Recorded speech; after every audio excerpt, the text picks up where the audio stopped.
Olá, espero que todos estejam bem. Eu sou Larissa Dias, eu sou estudante de medicina veterinária e hoje eu vou falar um pouco sobre doenças em calopsitas. Vocês sabem me dizer quais ações poderiam contribuir para o desenvolvimento de algumas doenças nas aves? Se vocês não sabem, com certeza esse vídeo vai te ajudar de alguma forma. No vídeo passado, eu tinha comentado um pouquinho sobre esse assunto, inclusive eu vou deixar aqui na descrição e eu recomendo que vocês dêem uma olhadinha depois.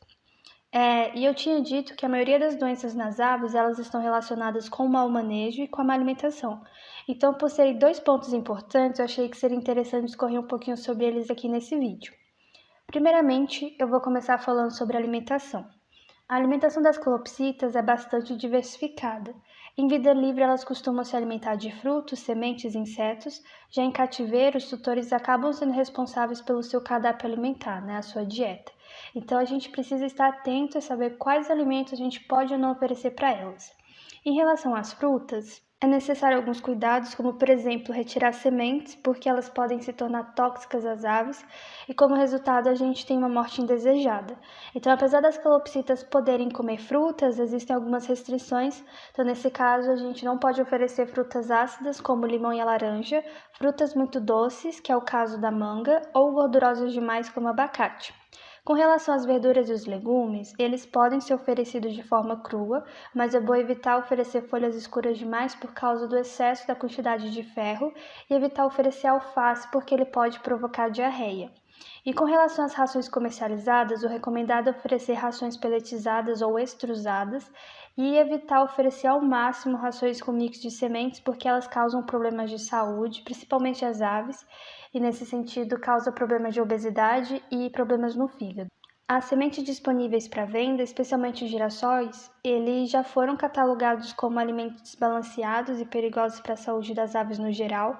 Existem 3 problemas importantes em relação às sementes, que elas são contraindicadas principalmente pela sua base alimentar, Então, o primeiro problema é o valor nutricional que ela carrega, e seguido de contaminação por aflatoxinas e, por último, excesso de gordura.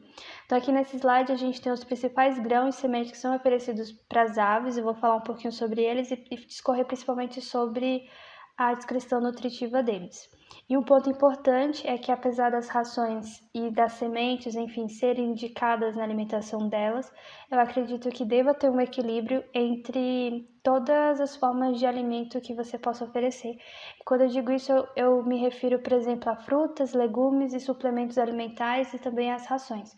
Então, tem um equilíbrio em relação a isso. Não oferecer só fruta, não oferecer só verdura, não oferecer só suplemento e não oferecer só ração, Temos aqui 9 exemplos de grãos e a descrição nutritiva sobre cada um deles eu vou falando ao longo do vídeo. O alpiche, ele é rico em proteínas e aminoácidos. O trigo mourisco, ele é rico em carboidrato. Mix de sementes, que é bastante conhecido, principalmente pela mistura de sementes, e elas devem ser oferecidas com cautela e sem excesso. O painço, ele é rico em ácidos graxos e existe uma variedade muito grande desse grão. Então, a gente pode encontrar da cor amarela, verde, branca, vermelha, enfim, preta. O arroz cateto, ele é rico em carboidrato e ajuda na digestão. A aveia, ela é uma excelente fonte de proteína, vitamina, enfim, ela é rica em carboidrato, tem uma ótima palatabilidade e digestibilidade.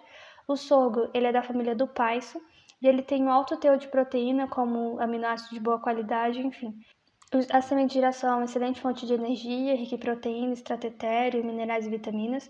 Para quem não sabe, estratério é definido como a soma de todas as substâncias extraídas do éter, então basicamente é como se fosse a gordura da ração. E a semente de cártamo, que ela é rica em estratério e contribui para a plumagem de boa qualidade nesses animais. Provavelmente vocês já ouviram falar do peito seco, da síndrome do peito seco. Então aqui nessa imagem a gente tem 2 exemplos. A primeira foto é do peito seco em calopsitas e na segunda foto é em um papagaio. Então o peito seco ele não é a doença em si, mas uma consequência de alguma enfermidade. Isso porque o animal ele tem dificuldade de se alimentar, ele fica mais magro, em estado de desnutrição aguda. E mais tarde eu vou falar sobre as principais doenças nesses animais e algumas delas podem desencadear o quadro do peito seco.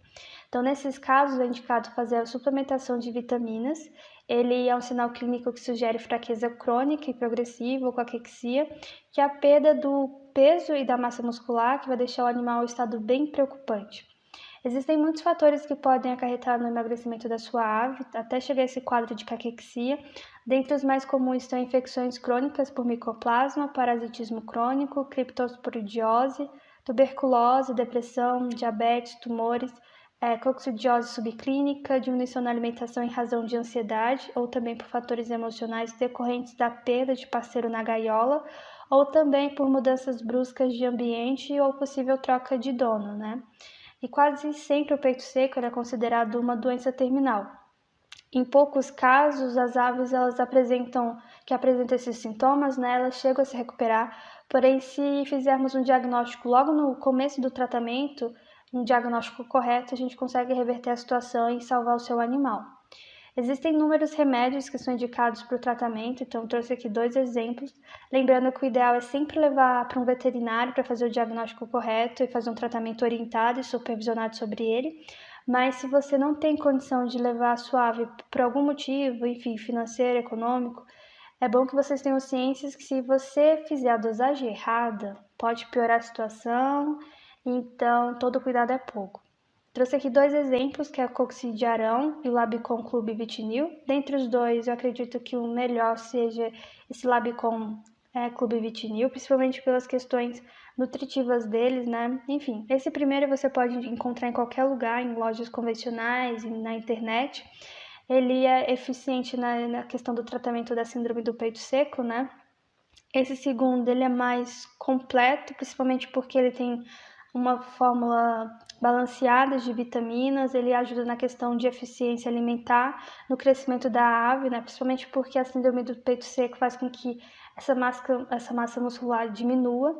Então, ele é indicado para esse tratamento e também para questões de problemas respiratórios, né? Como micoplasmose, doenças respiratórias crônicas e até mesmo caso de desnutrição aguda.